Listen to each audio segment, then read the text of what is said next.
বারবার বসতে উঠতে মঞ্চে উপবিষ্ট সভাপতি মহোদয় এবং মাননীয় সম্মানীয় ব্যক্তিবর্গ এবং আমার স্নেহের ছাত্রছাত্রীরা এবং আমার সহকর্মীবৃন্দ সকলকে স্বাগত ও অভিনন্দন জানিয়ে প্রদীপবাবু সম্পর্কে দু চার কথা বলার চেষ্টা করব। প্রদীপবাবুকে আমি জয়েন করার কিছুদিন পর থেকেই মানে কয়েক মাস পর থেকেই পেয়েছি। তার সঙ্গে এই বিগত 23 বছর 3 মাস একসঙ্গে একই স্কুলে শিক্ষকতা করেছি। তার সম্বন্ধে যা জানি দু চার কথা সকলের সঙ্গে শেয়ার করবার জন্য আমি দু চার কথা বলবো।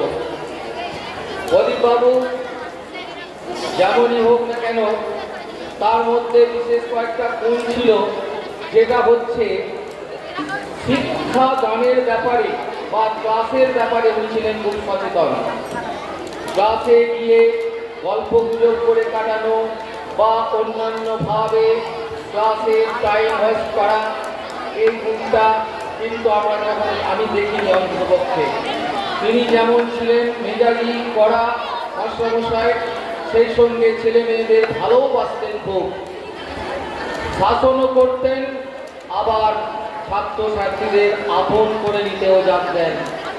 প্রদীপবাবুর আরও গুণ যেটা স্যার একবার বলেছেন, সেটা আমি একবার রিপিটেশন হয়ে যাচ্ছি, যে উনি বাংলার শিক্ষক হিসেবে স্কুলে যোগদান করার পর বেশ কিছুদিন বাংলা পড়িয়েছেন। তারপরেই বিদ্যালয়ের শিক্ষকের একটু অভাব থাকার জন্য ইংরেজি শিক্ষকের তাকে ইংরেজি ক্লাসও নিতে হয়েছে বেশ কয়েক বছর ধরে, এবং সেই ক্লাসও তিনি দক্ষতার সঙ্গে নিয়েছেন। এছাড়া আমাদের স্টাফ রুমে আমরা সবাই বন্ধুর মতো একটু মেলামেশা করি, আমাদের মধ্যে একতাটা ভালোই আছে। কোনো রকম ঠাট্টা ইয়ার্কি হাসি ঠাট্টা সব কিছুই চলে সেগুলোর মধ্যে। প্রদীপবাবুকে সেইভাবে কোনোদিন রেগে গিয়ে অনেকে হয়তো ঠাট্টা ইয়ার্কি করে মজা করতে চাইলেও বা আমাদেরকে নিয়ে সবাইকে নিয়ে সেরকম একটা হয়, কিন্তু প্রদীপবাবুকে অত্যধিক রেগে গেছেন এরকম কোনোদিন দেখিনি। আবার আমরা যখন একসাথে কোথাও যেতাম, পিকনিকে হোক বা কোনো ভ্রমণে হোক বা ভোটের কোনো ট্রেনিংয়ে হোক, খাওয়া দাওয়া প্রদীপবাবুকে যদি বলা হতো স্যার, বা আমরা আরও কয়েকজন সঙ্গী ছিলাম, তাপসবাবু এবং আরও কয়েকজন, আমি আর অত নাম বলছি না, সবাই মিলে আবদার করলে আমরাও খাওয়াতাম মাঝে মাঝে, কিন্তু বেশিরভাগ ক্ষেত্রে উনি বলছেন না, পয়সা বার করে উনি আগে দিয়ে দেবেন, আমাদেরকে পয়সায় দিতেন না। চা বিস্কুট খাওয়া হলে উনি পয়সা আগে বার করে দিয়ে দিতেন। তার মনটাও ছিল খুব উদার, এই গুণগুলো ওনার মধ্যে ছিল।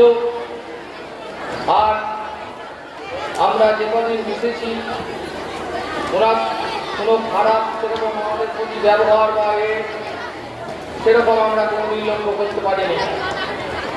হাসি ঠাট্টা মজার মধ্যে দিয়ে আমাদের কেটেছে সেই দীর্ঘদিনের সঙ্গীকে আজ আমরা বিদ্যালয়ের জীবন থেকে হারাতে চলেছি। এটা আমাদের কাছে একটা বেদনাদায়ক দিন। আজকে আনন্দ করার দিন নয়, আমাদের দীর্ঘদিনের সাথী তার কর্মজীবন থেকে আজকে অবসর নিচ্ছেন, সেটা একটা বেদনাদায়ক দিনই আমাদের কাছে। তার ভবিষ্যৎ জীবন কুসুমাস্তীর্ণ হোক। তার যে শেষ দিকে যে শারীরিক সমস্যার জন্য বেশ কিছু ক্লাস তিনি নিতে পারেননি, তার জন্য তিনি আমাদের কাছে অনুশোচনাও করেছেন। উনি আসবার মতো শারীরিক ওনার যদি অবস্থা থাকতো, আমার দৃঢ় বিশ্বাস উনি অবশ্যই আসতেন। শেষ দিকটা ওনার একটু শারীরিক সমস্যার জন্য ছাত্রছাত্রীরা তার শিক্ষার আলো থেকে কিছুটা হয়তো বঞ্চিত হয়ে গেছে, সেটা আমাদের হাতে নয়। ওনার শারীরিক সমস্যাটা এতই বেশি হয়েছিল যে উনি চেষ্টা করেও বিদ্যালয়ে ঠিকমতো আসতে পারলেন না শেষকালে। যদি আসতে পারতেন আরও কিছুদিন হয়তো আমরা তার সান্নিধ্য পেতে পারতাম। যাকে প্রদীপবাবুর কাছে তোমরা যা শিখেছো, প্রদীপবাবুর কাছ থেকে যা শিখেছো সেগুলোকে তোমরা মনে রাখবে। তার শিক্ষার আলোকে তোমরা কিছুটা হলেও আশা করি আলোকিত হয়েছো। প্রদীপবাবুর শিক্ষাদানের আদর্শ, প্রদীপবাবুর আদর্শ, তার শিক্ষা, এগুলোকে মনে করে তোমরা প্রদীপবাবুর এই অবসরকালীন জীবন যাতে ভালোভাবে সুস্থভাবে কাটে সেই প্রার্থনা ভগবানের কাছে তোমরা জানাবে, আমরাও জানাবো। তার যেন সুস্থতা কামনা করি, তার পরিবার নিয়ে তিনি যেন সুখে শান্তিতে শেষ জীবনটা কাটাতে পারেন, এই আমাদের মনের আন্তরিক ইচ্ছা। যাকে বক্তৃতা বেশি নির্বাহিত করবো না, প্রচণ্ড গরম এবং একটু বক্তৃতা শুনতে বললেন যে বক্তৃতা শুনতে বেশিক্ষণ কারো ভালো লাগে না। প্রদীপবাবুর সম্বন্ধে এই অভিজ্ঞতাগুলো আমি শেয়ার করলাম। আর শিক্ষার কোনো শেষ নেই, শিক্ষা চিরকালই চলবে তার আপন গতিতে। তোমরা ভালোভাবে শিক্ষা গ্রহণ করো। শিক্ষকদের আদর্শে অনুপ্রাণিত হয়ে যেসব শিক্ষক চলে যাচ্ছেন বিদ্যালয়ের কর্মজীবন শেষ করে এবং যারা আছেন সকলের কাছ থেকে ভালো শিক্ষা গ্রহণ করে তোমরাও